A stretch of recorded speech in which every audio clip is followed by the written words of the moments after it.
Um, Good evening. So how is everyone? I hope everyone had a good week and found some time to do some writing or perhaps expand on what they started last week. If anyone, did anyone bring anything that they might like to read tonight? It's my first question that they were perhaps working on. Kirsty's hand's gone up. Yeah. Any other takers? Paul, a tentative Paul hand. Lovely. Well, does anyone else have anything perhaps that they might like to discuss that they're writing, that they would like perhaps to just sort of put it out there? Or Laura, okay. Do you remember at the very beginning I said that I'd like to talk about writing other people's stories and the kind of the ethics of that? I'd love to get some input from other people on that if possible. I was only thinking about that today, Laura, so I'm glad you've reminded us, because we were gonna let's talk about that now before we hear, perhaps before, oh no, let's hear the readings first, because otherwise it leaves everyone in a state of anxiety, and then we can have a chat about that, because do you remember, Paul, we were going to talk about using the ethics involved of using real people in our work, and I think there's many different ways to go about it, but we can talk a bit about that after we've heard the readings. That's great, we'll do that. So Kirsty, if you'd like to start reading yours, if you want to introduce it, perhaps say where it came from and whether it was inspired by, what it was inspired by, one of the exercises or something else, then that's great. Okay, thank you. Yeah, so it was inspired by of all the things that could have gone wrong prompt that we did, and it's about an event that happened in 2001, I think, and I've called it Bungee, Boom Nets and Burns. So of all the things that could have gone wrong during my Daredevil 2 weeks in New Zealand, swimming with dolphins was not the activity where I expected to lose my dignity. Screaming fuck at the top of my lungs as I reverse bungeed in a spinning orb in the middle of Auckland didn't come close. 1, 2, 3, bungee.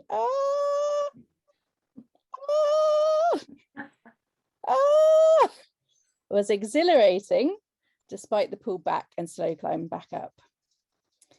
Instead, it happened on the second most miserable day there, as there was slightly less rain than the day we went luging in a storm and dripped our way into a motel begging for a room with a jacuzzi. Why does a drizzle shiver your timbers more than a tidal wave? Firstly, my specially purchased contact lenses seemed to burn my eyes, so I ended up a water mole, unable to see without my -10 prescription. What could I see of the dolphins as we jumped off the boat into the water below? Not a bloody fin. Then they swam away. The crew hauled us in. Quick, onto the boom net. We were hammocked to the side of the boat, rushing through the water in a game of chase, wind in our hair, grins on our faces, boobs hanging out of my costume. Shit, my boobs were hanging out of my costume. 2 giant cod flopping around, gasping to go back under cover, wary of being caught. I hoiked my arm over the net and scooped them up in the other, clamming shut the shell of my costume. Please let them have been too interested in the dolphins, eyes to the horizon, not down at my treasure chest. Did I swim with dolphins that day? Who knows? But I did end up with a rope burn on my bingo wings and the worst sunburn of my life, and all on a day that started with drizzle.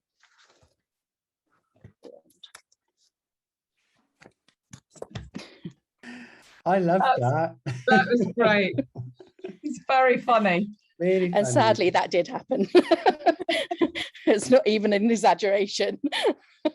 It was very funny, and the way you told it was very funny. The way that the sound effects of the jumping and the repetition was very, very funny. Yeah. Very good. Yeah. I really liked when you went into describing your body as sort of elements of the sea. I thought that was really, really brilliant. Of the treasure chest and the cod boobs. Was Cod it flopping around? Oh yeah. And I just thought it just became really something else. And that's what I loved about it, the way that you kind of expanded, and it was all, really humorous, and just this, not seeing anything when you're actually trying to, this is your one moment. So I think it worked really well. And I think you could I liked your humor is really, do you like pun as well? I love a pun. I love a pun. How could you tell? I just knew it. And I think puns are brilliant in and wordplay, I mean, it's so rich as well, that how you can mix in that sort of playfulness into a piece. I mean, Ali Smith does it the whole time. I don't know if you've read any Ali Smith. I haven't. Is she the one that does winter, spring? Yeah, that's her latest. Okay. She did a quartet of she wrote it in real time as well. But if you I think you'd really enjoy her work. And if you wanted to start with a standalone novel, because I mean they're all standalone, but I would look at Hotel World, and it starts actually with someone falling and going wee. I think it's great. I'd love to actually hear more of this kind of writing where one thing becomes another and takes on the kind of surroundings in this humorous way. I think it's great. Thank you. Brilliant. Okay, thank you, Kirsty. Did that have a title, by the way? Oh, I called it, was it Bungee, Boom Nets and Burns? Oh, that's it. Yes. I like a bit of alliteration as well. Fantastic. Can you tell I've done English literature? Brilliant. Thank you. Okay, Paul.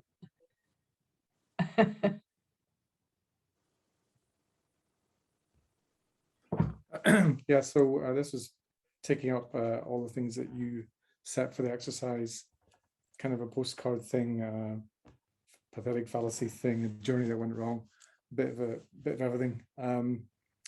But first, I'd just like to say I'm always very skeptical that a kind of random exercise will be any good or be any fun. And I think the fun's all mine because I'm just totally absolved of responsibility for what I write. She told me to write it. So I just write something, and I am really, really enjoying it. It's been a real antidote to the novel that I've been writing, which is a serious novel. So this has been a fab antidote to all of that. And I can't seem to stop writing whimsical stuff. It's kind of, so maybe that's why a reaction to spending so long on a novel and then just being told to write anything and it comes out kind of rubbish, but it's okay. I'm enjoying it. So this is kind of 5 postcards. I didn't send them, but I might have sent them on this journey. And it's called Big Fat Gay Cake. First postcard, September 25th, Chongqing, China. Dear Daniel, just boarded the Century Legend for the river cruise. Trying to get into spirit of it. Expectations fairly low. Passengers half locals, half foreigners. Mark pulled his old upgrade trick. It's our 30th anniversary. Close enough. Chongqing, 16 million people, bright lights, really big city. Love to Matthew, P and M. Second postcard, September the 5th, again, Chongqing. Dear Daniel, had to write again after a gratefully decent buffet. Passport delay earlier should have been a clue. We've been designated as an anniversary couple, but in too deep now. Bride and groom balloons in the room, towels folded into swans in love, bedding in burlesque red. Chinese lucky colour, but slightly traumatizing. Love to Matthew, tell him to rest. He's too pale generally, as well as that leg. P and M. Third postcard, September 26th, Fengdu, Ghost City. Dear Daniel, Fengdu is all about the underworld. Bridge of Helplessness, Last Glance to Home Tower, Ghost Torturing Pass. Underworld feels a bit real now after buffet dinner. Big cake brought to tables of newlyweds and anniversaries. Then everyone called up on stage to applause and gifts. Oh shit, gay pride, yay. Ate big gay cake in her room in revenge. More love to Matthew. Remind him he has 2 legs and one is getting better every day. P&M. September 25th, somewhere on Yangtze River. Qtang, Wu, and Jilin Gorges, 3 gorges. Awesome, but Mark had to go down inside with a bout of claustrophobia, walls closing in, etc. Guide says Dam is a testament to unbelievable skills and wisdom of Chinese people. Close brackets. No further repercussions of big gay cake, except Mark is Mrs. Medina on board. You may call him that on our return. More and more love to Matthew. How is he? Apologies about the whole leg thing. Mark and I blame no one. P&M. September 20th, Shanghai. Disembarked at Yichang. Cruise greatly exceeded expectation despite big gay cake moment. Bullet train to greatest city on the planet. Everything is huge, so we are feeling humble. Skyscrapers, evening light shows, hustle and bustle extraordinaire. Human awesome, but Mark says diminished by its dirty secret, coal-bearing barges upriver under cover of darkness. Doublings to die for. Mark says, apologies for the slight on Matthew in the last card. Some of the blame is on us. We were in such a terrible hurry that day. Hope special shoe fitting comes quickly. P&M. December 15th, London. Dear Daniel, I had this postcard left over on our return. View from top floor of second tallest building in the world, which is in Shanghai, if you remember our once in a lifetime trip recently. I hope we can put Matthew's leg behind us, stand tall again, as it were. Mark says, don't add the ancient Chinese proverb here. So just to say, have yourselves a very Merry Christmas and a peaceful and healthy New Year. Paul and Mrs. Medina. LOL. XOXO. The end. What a wonderful short story. It's great. It works it as a form, it works so well because of the one-sidedness, but also the small snippets of this leg story. Yeah. I just loved it. I felt quite moved by the end of it because there's no response. So it's yeah. The cake bit is true. The leg bit's not true. Well, I wouldn't have known what, to me it was all sounded very, very true. Well, I suppose it's not really about the truth, but I was really enjoying imagining what had happened between you all, and the fact that you've got home now and you still haven't seen them. What's happened to the leg, Laura? I don't know. Well, it wasn't very good. A friend of mine once ran over another friend's foot when reversing. So I was imagining that it was a sort of accident, but obviously you're responsible for. But I mean, it's so evocative as well. Just the names and this this joke that gets sort of out of hand as well. I just thought it was I really enjoyed the sort of flash nature of it, flash fiction nature of it as well. I think it's a great way of telling a story. Yeah, me too. I enjoyed it very much writing it. Yeah, fantastic. Yeah, as Laura says, it was a really natural writing voice, and you've created a whole world in flashes, so that's brilliant. It's hard to sustain that because when I did my first novel, it was basically, I submitted something quite different, and the publisher that took it on, it was just after Bridget Jones's Diary, and they wanted me to basically write a kind of gay Bridget Jones's Diary in the same kind of format. And I tried writing in that kind of diary entry format, and I ran out of steam so quickly, it's really difficult to sustain it. And this is even more tight because it's a postcard. But I thought you did a brilliant job at actually using the constraints to your advantage. So actually that was part of the humor, wasn't it? Was that it was so the short little pithy lines. Very good. Yeah, it's the exercise, you said write a postcard. I just followed your instructions, and the format came out of, no, sorry, the story came out of the format rather than the other way around. Yes, the constraints, I think, can sometimes really work, because you can't, there's not much wriggle room, so you have to get to the point as well, and concoct a kind of, some kind of action within it. So there's a novel that started me writing years ago. I'm sure some of you are familiar with it, by Julia Darling, called Crocodile Soup.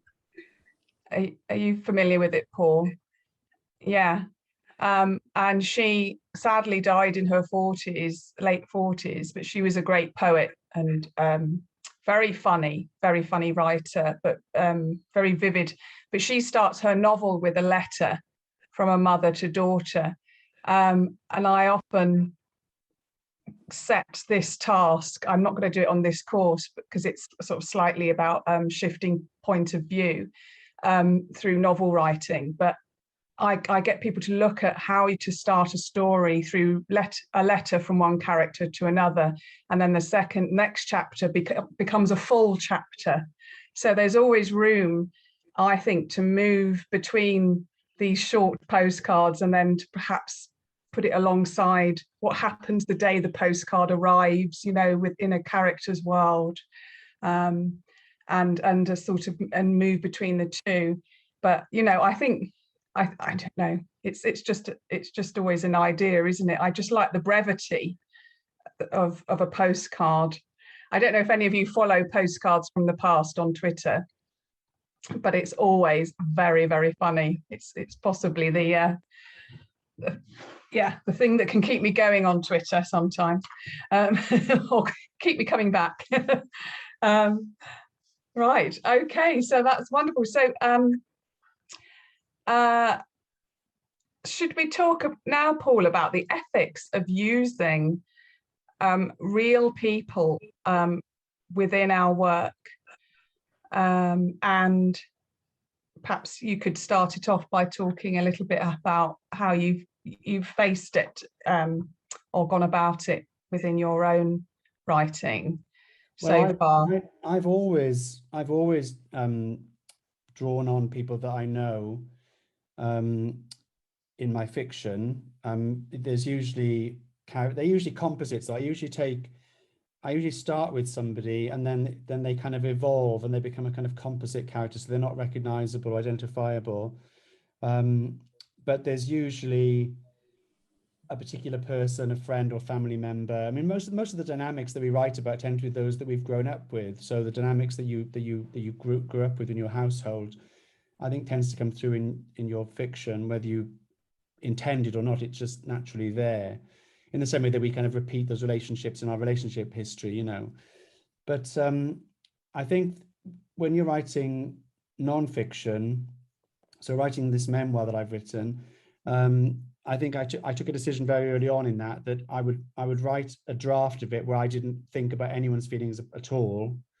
And then after that was written, then I would go over it and think about other people's considerations. So there's lots of stuff that I then either edited down or changed people's names, or just put a Christian name and made them not so identifiable. I also looked at the decision that where there was bad behavior on my part involved, in the sense of some very messy times in my life where I was, involved in drugs and drinking and partying, that I wouldn't put anyone else in those pictures apart from me.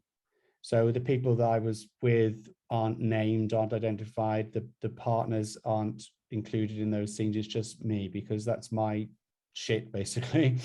But there are some things you can't avoid, because there are some people that had a huge impact on my life for good or bad, and you just have to sort of bite the bullet and decide, well, I can't write that out because they're too significant, or the events that they represent in my life is too significant to not include it. So it's a tough one, that one. It's that kind of, you know, sliver of ice in the writer's heart, isn't it? It's like you have to be truthful. Yeah. Well, I I saw a meme the other day from somebody. It was saying, nobody cares if you write today. Nobody cares if you write your memoir. Your family don't want you to write your memoir. I thought, yeah, exactly. Of course they don't. Why would they? But I think if you have to write something, and well, another example is that my most recent novel is based on a real incident that happened with a stalker.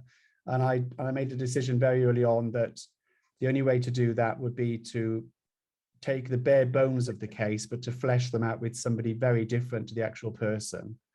Partly because the real living person wasn't that interesting when you actually met them in real life. They were actually really pathetic. And I wanted my antagonist to be much more of a charismatic, rounded character than the real person was, in a way. But also, you know, I didn't want to write a book that was basically about the court case I went through, because, you know, that's not really a novel then. It's just a kind of, that's writing about, it's a piece of journalism, really. Yeah, I was the book that I've written about a certain period of my life, which is when I flew for an airline, also relates back to when I was very young, and it does include some not nice things, really. Not well, the stories that I had to write about me growing up were necessary to get to the understanding of the stories later on. So I've taken a lot of it out. But the stories that remain in it about my mother and father, my father's no longer with me, so I felt I could, because it was my story as well. I decided that I had to understand elements of my father's behaviour in order for me to write about it. So I came to a kind of peace with myself about, one, knowing it was my story to write, and I also talked to my mum about it and said, when it gets to the point of it being published, I can show you if you want, if you're interested. I also said to my sister, you know, if you want to read it before, because I cut my sister out of the family story and she was a bit gutted, but because there was too many characters, suddenly it wasn't her story as well that I was sort of writing. So there was many choices that I made in order to tell the story as it needed to be told, which is, you know, there's the truth of it. It's my truth of it, of that story. My sister would probably tell it very differently, as would all the other characters. But I decided that it needed to be told, and this is the way that I had to tell it. But no one gets off lightly in the story. I didn't want to make it all about everyone else's kind of bad apart from me. So I felt like I'd made it quite a level story, in the sense that we're all in it, you know, and we're all kind of got our foibles and everything.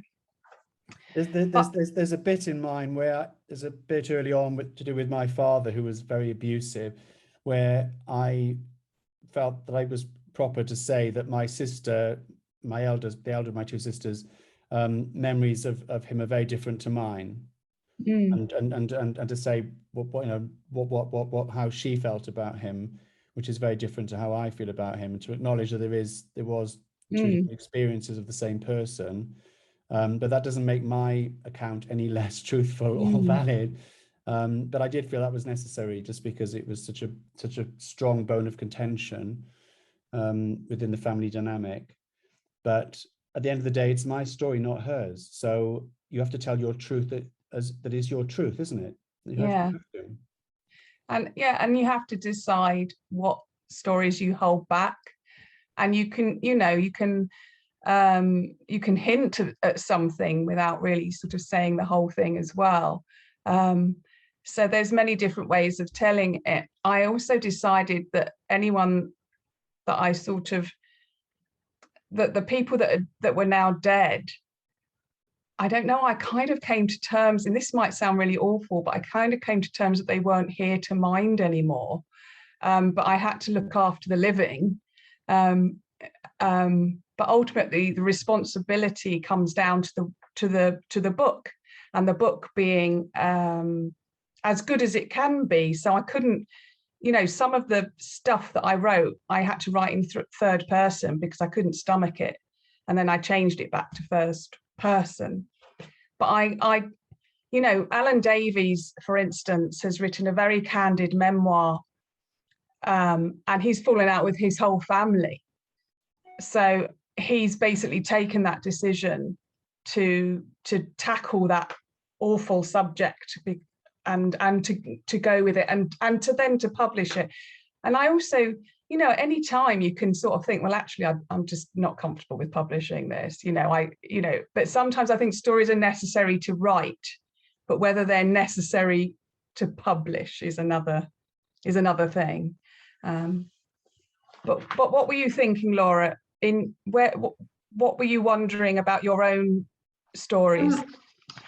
So as I covered a bit last week, I had breast cancer when I was pregnant with my daughter, and I kind of keep coming back to it. I've written about it in different ways, I've blogged about it, and part of me thinks I want to write a book about that time at some point. But my sister had a massive stroke just around the same time, and the two stories are so interwoven that it's kind of impossible to write one without the other, because, for example, we were both pregnant, and the day that I had my first chemotherapy, my sister had her baby the same day, and then the day that my daughter came home from hospital, my sister had her stroke. So I feel like it's impossible to completely separate the stories, but at the same time, it's not the issue of writing negative things about somebody who's still alive. It's just about whether it's ethical to kind of tell her story as well, or my take on our story, when I mean, she's alive, and but she's not really cognitively in a position to say whether or not she would be happy with it. So yeah, it's just the way they're kind of intertwined, and it makes that, I mean, that's what makes it so incredible, the fact that the two things happened at the same time. But I don't know where, and like I remember when Paul was talking about his dad, there's a quote, I think, about where I can't remember the exact words, but it's like, if people wanted you to write nice things about them, they should have behaved better. But yeah, I'm not planning to write anything negative about anybody. It's just like, it's such a personal story. And is this going to be a non-fiction? Yeah, I think I'd like to write a memoir about it, but I've always been put off doing it because I don't know whether or not it's ethical. Well, I think that's for you to decide, but I feel if you aren't, I mean, I would certainly always say write the book that you have to write. And if it keeps coming back to you, it's because, you know, you need to write it in some form. And, you know, you can, as you write it, I would see how it feels writing it, and then perhaps talk to other people in your family, or other people. Who was it? An Irish writer said he wrote about his aunt and his mum. Colm Toyben? He brought out a non-fiction piece about growing up, and he rang his aunt and his mum the night before and said, "Oh, just to tell you that there's a book coming out tomorrow about you, just in case you're interested." And he didn't have any qualms at all. It was like, this is my story, you know.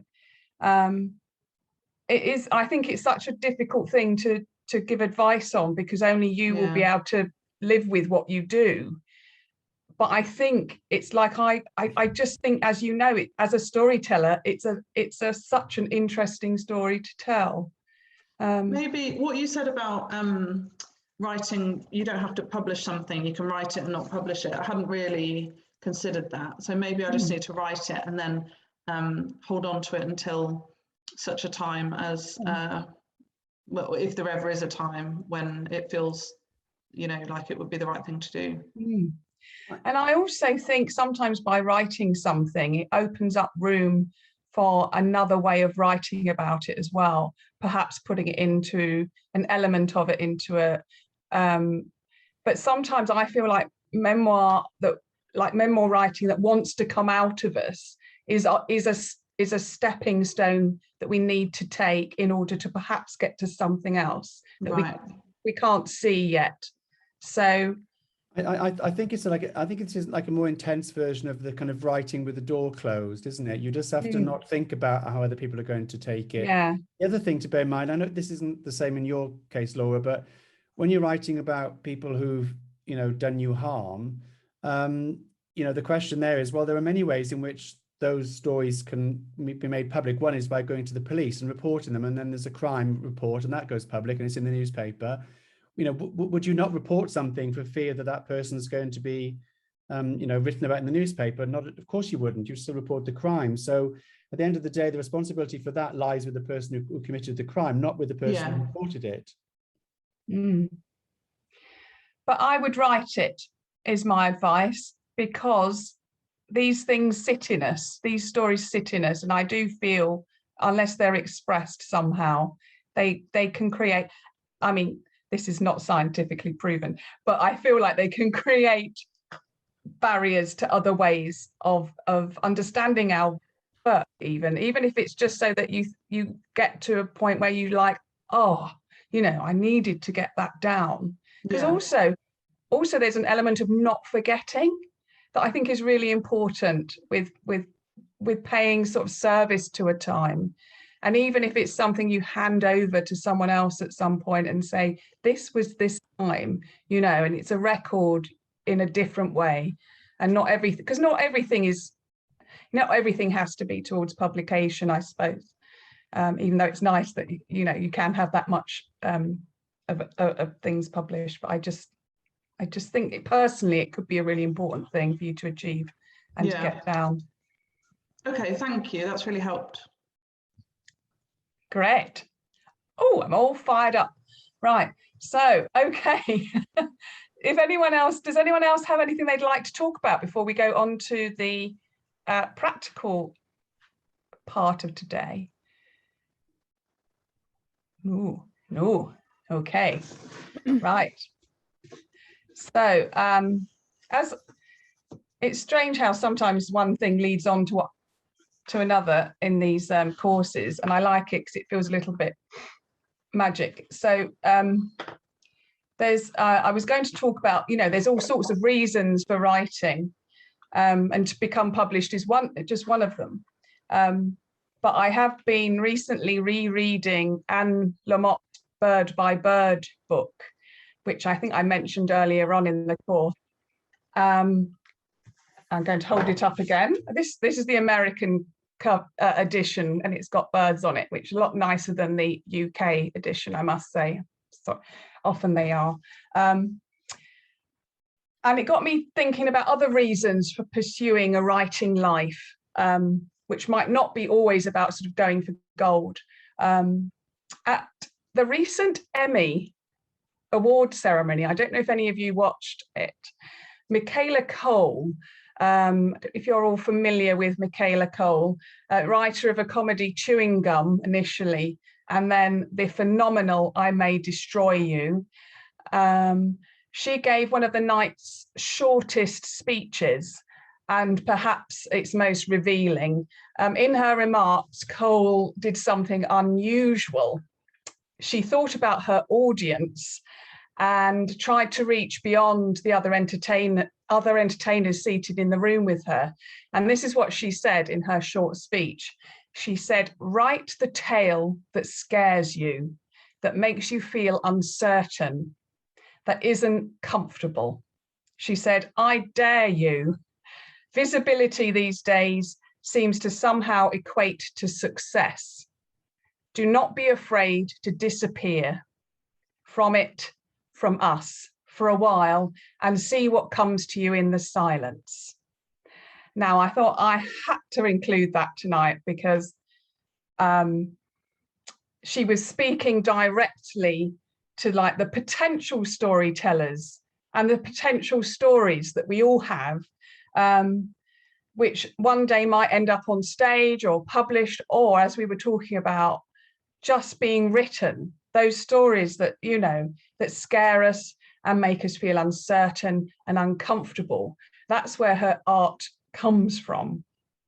And she also sort of suggested in this time of where presence and online presence is like really just seems to be very important, to not worry about it being quieter and less visible in order to create this work. And I just thought that was a really quite a substantial thing for a young woman to say and to advise, especially on a night of pomp and circumstance. She sort of reminded us of the value of quieter triumphs. So that was just one thought I wanted to present to you tonight, to go into the silences and not worry so much about how things appear. And I've been, on another note, I was sort of thinking lately about sort of experimenting with my writing process and how to sort of speed up my writing process as well. So I thought that it'd be interesting to mention tonight. Last week I hosted a launch of a graphic novel at the bookshop in Crystal Palace, and it's a brilliant graphic novel. I can't remember the title now. I'm not trying to sell the book anyway, but the illustrator came along and she said she sketched her ideas for the storyline before setting them into full artworks.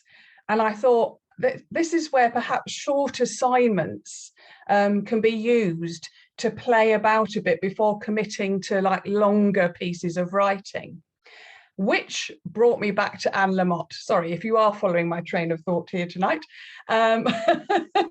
And her passage on short assignments. So I'm just going to read you this before, because if you haven't read any of her chapters, you're going to see how it works, because they're quite,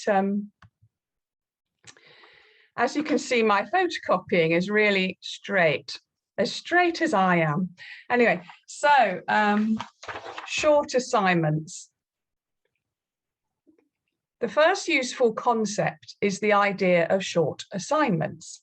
Often when you sit down to write, what you have in mind is an autobiographical novel about your childhood, or a play about the immigrant experience, or a history of, say, women. But this is like trying to scale a glacier. It's hard to get your footing, and your fingertips get all red and frozen and torn up. Then your mental illnesses arrive at the desk like your sickest, most secretive relatives, and they pull up chairs in a semicircle around the computer, and they try to be quiet, but you know they are there with their weird coppery breath leering at you behind your back. What I do at this point, as the panic mounts and the jungle drums begin beating, and I realize that the well has run dry and that my future is behind me and I'm going to have to get a job, only I'm completely unemployable, is to stop. First, I try to breathe, because I'm either sitting there panting like a lapdog, or I'm unintentionally making slow asthmatic death rattles.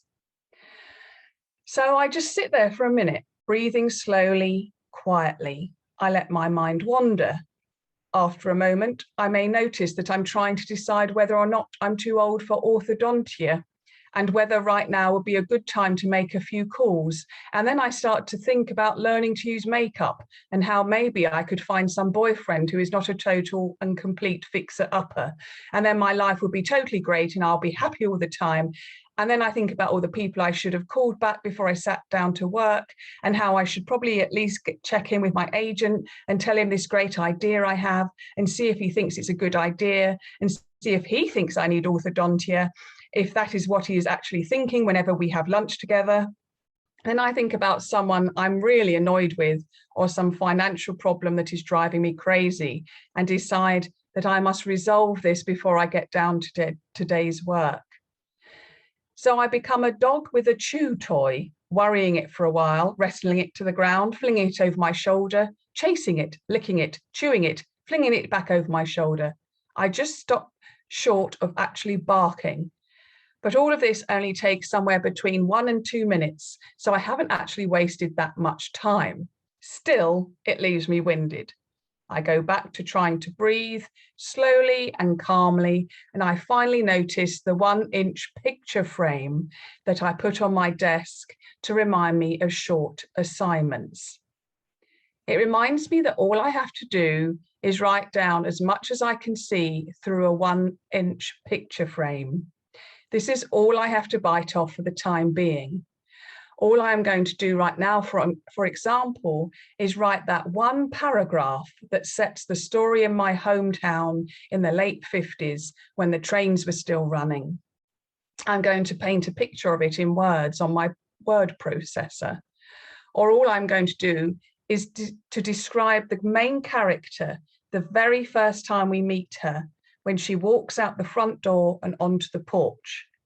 I'm not even going to describe the expression on her face when she first notices the blind dog sitting behind the wheel of her car. Just what I can see through the 1-inch picture frame, just one paragraph describing this woman in the town where I grew up the first time we encounter her. E.L. Doctorow once said that writing a novel is like driving a car at night. You can only see as far as your headlights, but you can make the whole trip that way. You don't have to see where you're going. You don't have to see your destination or everything you will pass along the way. You just have to see 2 or 3 feet ahead of you. This is right up there, the best advice about writing or life I have ever heard. So I've completely exhausted myself thinking about the people I most resent in the world and my more arresting financial problems, and of course the orthodontia. I remember to pick up the 1-inch picture frame and to figure out a 1-inch piece of my story to tell. One small scene, one memory, one exchange. I also remember a story that I know I've told elsewhere, but that over and over helps me to get a grip. 30 years ago, my older brother, who was 10 years old at the time, was trying to get a report on birds written that he'd had 3 months to write, which was due the next day. We were out at our family cabin in Bolinas, and he was at the kitchen table, close to tears, surrounded by binder paper and pencils and unopened books on birds, immobilized by the hugeness of the task ahead. Then my father sat down beside him, put his arm around my brother's shoulder and said, "Bird by bird, buddy. Just take it bird by bird." There we go, bird by bird. That's all we have to do. So I hope you found that is as inspiring as myself. I always remember that. I always remember whenever starting something, it is literally bird by bird. You know, I remember being in that car in the E.L. Doctorow of just seeing the ground straight in front. And then, you know, I mean, it's just the best piece of, right? It takes all the stress away sometimes just to remember that. So this week, I thought with all the sort of strange news that continually keeps going on, I don't know if it'll ever end, but I thought, let's try to write about something else which will always keep coming at us. hopefully in life, and that's love and passion. Now, I know it's quite a broad subject, but I thought we could do a bit with a bit of love in the room tonight, because it's quite stressful living in this country at the moment, and I think it's not going to change much. But anyway, love is an eternal subject, right? So it has endless possibilities and creates hope in the bleakest of moments. So when it breaks down, it can also create the opposite of hope. But tonight I'm going to sort of think about the many different forms of love, and not necessarily just between lovers. There's love we can explore for children and parents and animals, and also acts of kindness and generosity, which can leave you stunned when everything around you seems bleak. Recently, when my mum was in hospital, I've been spending a lot of time in hospital with her or standing outside.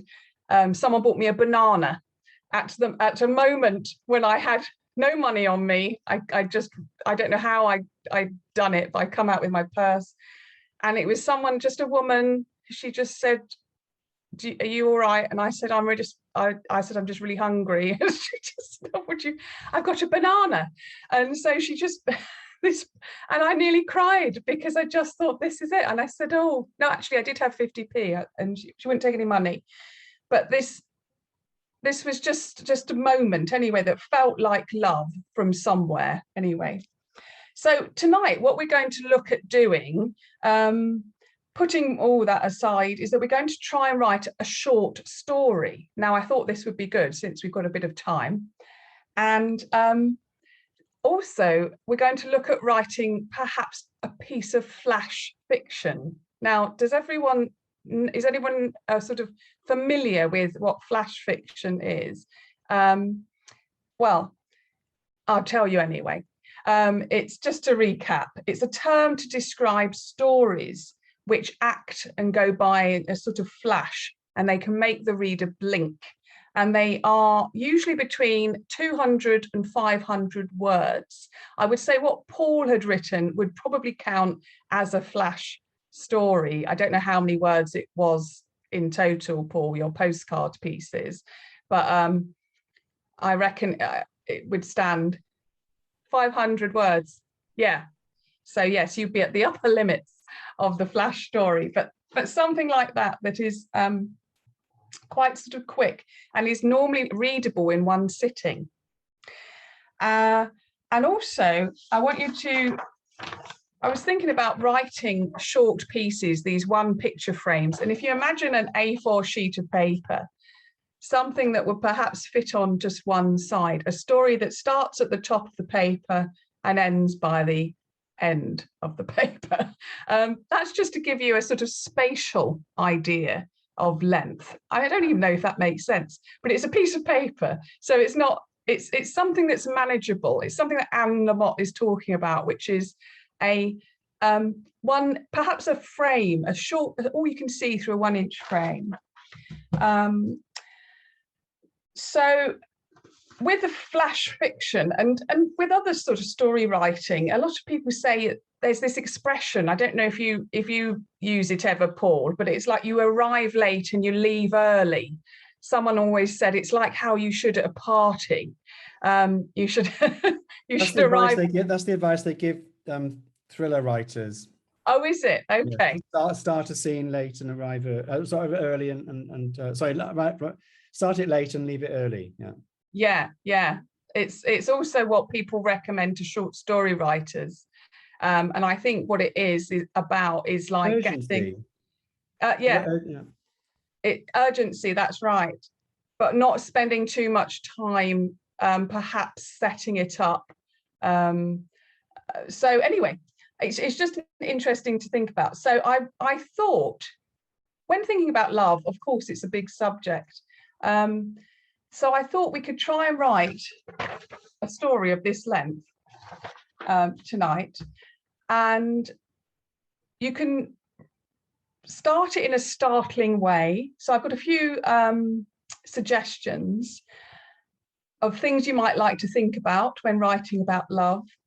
You could introduce a character falling in love in an original way, or you could think about when you fell in love. I was trying to think of the kind of upbeat aspects of love rather than all the divorces and the rotten apples of love. So because I just thought, oh, we need some good energy going on at the moment. Or think of a bizarre recent event, like someone giving you a banana when you most need it, or when you felt intense love from a stranger, or perhaps a dog. This is for you, Carl. A dog doing a strange dance to your lover in the morning. Or think about a first kiss, the best kiss you've ever had. The day someone walked into a room and changed your life. Or odd chance meetings, which perhaps stretch the notion of what love means or love is. So it is quite broad, but I suppose with a short story, and this is my point, with something as short as an A4 side, you can afford to play around a bit. And if you don't like what you've written, you haven't spent 3 years on a novel. You've literally spent half an hour, and you'll find something in there that is something perhaps you can take out and use again and rewrite. Or you might write a bloody brilliant story off the top of your head. We don't know, but we're going to experiment now. Anne Lamott also says, perfectionism is the voice of the oppressor, the enemy of the people. It will keep you cramped and insane your whole life. So this doesn't have to be perfect. The beauty of writing something short and sketchy is that it doesn't really matter if it works or not, but something will come from it. So does anyone else, Paul, have you got any things about love that you might like to share that could be, I know it's a bit broad. Anything comes to mind? It's one of the hardest things to write about, isn't it? Because it's been written about so much, and because it's so easy to fall into sort of hallmark cliches. I think best advice is to think about, if you're going to draw on your own experience, to think about the quirky surprising stories or the unexpected elements. And I think if you're going to write about something that hasn't happened to you, then maybe think about love other than romantic love. I think romantic love is the one that is much easier to slip into cliche around, isn't it? Because it's been so. And unless, of course, that the aim is to actually send that up. You can do a great comic piece about a character with all the. I wrote a short story once called "Enjoy Karaoke" about a gay couple on honeymoon, and the whole honeymoon is basically about trying to pick up other men on their honeymoon. So I just you can kind of subvert the expectation of the romantic cliche as well. That's another thing you can do. Take the cliche and then subvert it.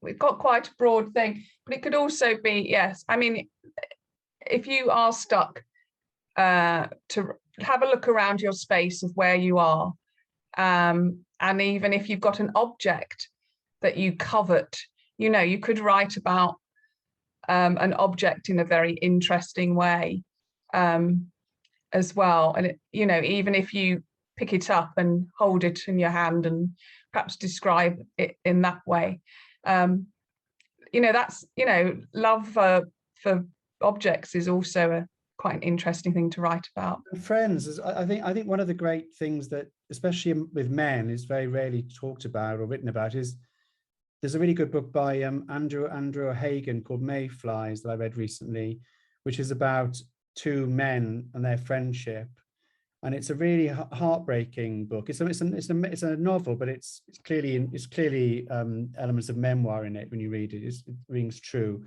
And it's about this platonic love between these two male friends and their diverging lifestyles and how they grow up. They're really close as boys and they grow apart, and then they come back together again because of a dramatic event. And it's actually been one of the most beautiful books I've read in a long time, because it's so unexpected to read about the tender feelings they have for each other, despite being very, very straight and quite macho in the case of one of them. And there's something very tender about that because it's so unexpected. Excellent. So yes, you've got quite a broad brief, but anyway, we're going to go for it. So I'm going to give you, you can write automatically, you know, I mean, you can always condense this later on. So going to give you 15 minutes to fill up a page. And then I'm going to give you another 15 minutes after that for something else. So, or it might be slightly longer. But okay, so maybe I'll give you 20 minutes for the first, 20 minutes, okay, to fill up a page with a story about love, whichever way you want to take it. So are we ready? Pens at the ready? Go. Fantastic, well done, Jan. Did you write more then? I did. I do tend to write a bit fast once I get cracking. Oh, well, that's good. That's good. Did you go? You went over, did you? Well, I did 2. Wow. Okay, that's brilliant. Okay. Well, they're not brilliant, but I did 2. Well, that's fine. You've got a lot of material. That's all I can say, because there are going to be other ways that you can use that later on. So now I've got you in the mood. Clearly, I can see Carol has reached the bottom, the end, her story. Now you're flowing. I'm going to suggest a second a second exercise, and this is in relation loosely to love, let's just say. Again, this is in an aim to think about flash fiction, short fiction, telling a story that isn't necessarily of a novel length or even a short story length. It's a small moment, perhaps a flash, something that will startle. So I'm going to share my screen. Hopefully this will work. Here we are. Yeah, it does. So this is also flash fiction, and I'm going to leave this up here because you've got to have a look at these. I'm going to go through them. So this is all based around the idea of comfort, desire, rest, or action, and it's a bed exercise. I'm not suggesting you go to bed yet, but rather interestingly, a writer once said to me that when they are tackling difficult subjects, they write in bed, or so that's always an option. But I don't know if it's a good idea, because it's distracting, isn't it? And then you can just slowly go lower and lower. Anyway, so I want you to choose to write from one or more of the following prompts. Whichever sort of appeals to you, take it, and you'll know, because you'll get a little flutter. Hopefully you're like, oh yes, when I mention this. So so the first one is write about memories of waking up in other beds, people you've woken up alongside. Second option, write about being tucked into bed too tightly or not tight enough. Third one, write about hotel beds, caravans, sleeping bags, chairs, benches, floors, any other places you've woken up. You could also create a list. If you create a sort of strange list on your paper, this allows the reader to work out what the narrator is like without you having to give too many clues. So you can play with that, of just a list of places that you've woken up. Or you could use your postcard, Paul, again, if you wanted to expand on that. Write the story of your mattress from the mattress's point of view. If mattresses could talk, what would they say? Write a story of hiding under a bed and what you saw when you were under there. So these can be, again, you could be using your I remember recollections of real things that have happened, if you're really into writing autobiography and you like that. Or you could start to make something up using this exercise, or you could take a little bit of your autobiography and expand it into fiction if you want to play with it. So this is about generating material as well, but not huge swathes. With an idea to just to try and create a short, sort of lively piece. Okay, so I'm going to give you another 20 odd minutes to write. Obviously, the fast writers can carry on, but there will be an element of using what you've written to compact it as for the assignment. So, but for this moment in time, just try and write a whole sheet and get to like a beginning, start at the beginning and get to an end if you can in this sort of short story. Okay, I'm going to leave these up here for a while so that you can have a look and decide which one excites you the most imaginatively. So, ready, steady, go. Would be good. So now we've got a few minutes before the end. I want you to look through what you've written and mark with a star any particular sentences that you think are good, or that you need to perhaps expand upon, or that you would like to pull out of perhaps a particular section that you think, oh no, that's a standout idea or image, and just go through. You might not have time to do both. If you do, then this is great. So this is about looking for your kind of hot spots, or your ideas that really leap out at you, that just so that you can go over and then have a look. So this is a brief run through, comb through of what you've written.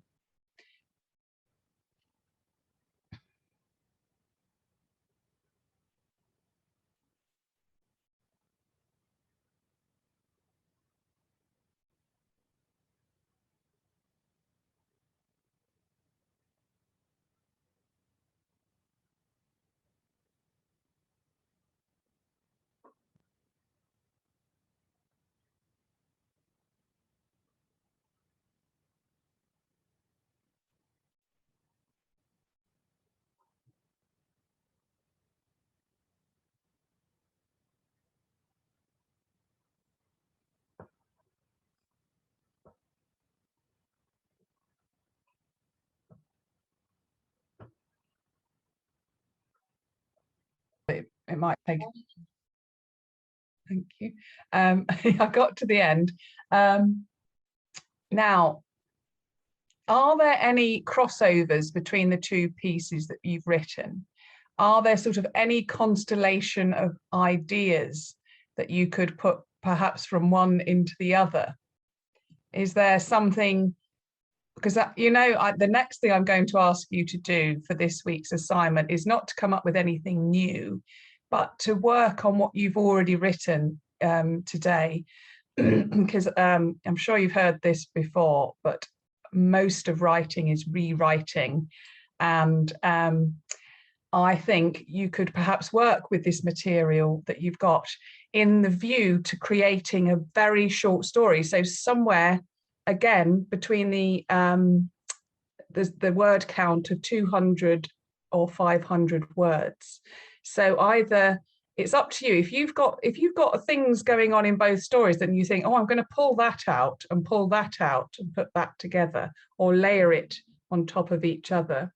And that's up to you. If you want to rewrite elements of those stories that you've pulled out and that you've already marked and thought, that's a really, that is a good, that's a really interesting, that really interests me, or I've written that particularly well, then that's also something you can pull out. I mean, also, if you just want to bring next week a small picture frame of something that you've written, like just a scene, and that's fine. Not everyone has to read out next week, but I thought it would be a really interesting thing for you to just work with the material you have this week and try and refine it or condense it, cut it by half, or it's, you know, I mean, some of you might have written only a few words, I don't know. But it's up to you. But the essence of a flash fiction story is that it's quite dynamic. It doesn't need to over explain anything. Us readers can work it out. You could just concentrate on a very small frame of it if that's all you get round to doing. But I want you to kind of rework what you've done and rewrite it a little bit. And then it's just about polishing sometimes if you think it's nearly there as well. I mean, if you're lucky enough to ever write something and it come out wonderful the first time, you could just tweak it a little bit. But so we're going for a really short story. And if any of you feel like old enough to read it out next week, then that's keep that in mind. But if not, really work on what you've come up with, because love and beds, you know, in a way, I mean, there could be a funny thing going on there anyway between the two subjects, or it could be like really strange. You could just take your first idea and sort of put it alongside the second idea, you know. Give yourself a bit of time as well to perhaps play around. So that's the idea, really, is to see what you can create from your material that you have already written. So how does that sound? Is anyone inspired by that? I think they can carry forth into this rainy night. Yeah, great. Would anyone like to just say a couple of words of anything they particularly enjoyed tonight with the writing? Did anyone write from the viewpoint of a mattress? Rachel, you you dived in, did you? I did. I started a really sweet story about the mattress that I didn't, it was embellished, like I didn't have the same mattress for all this time, but I've pretended that I had it for like 25 years, and how it's seen me grow and things change over that time, and a very sort of parental viewpoint, but also, yeah, quite codependent and, you know, enmeshed. Yes. Well, also, yes. I wonder if, you know, if you are writing from a mattress's point of view and it gets really old, whether it does start to feel the age of the, you know, the springs coming through, and yeah. And a parental mattress. I really like the sound of that. Can I have one of those, please? Brilliant. It's really raining. Okay, so, well, we've got to 9 o'clock. Can you believe it? There's thunder and lightning here in Penge. Don't know if anyone else has experienced the wild weather. But thank you very much for participating, and please do bring your stories next week. Give yourself enough time to play and to polish and to rewrite. And I look forward to seeing you next week with your wonderful flash stories.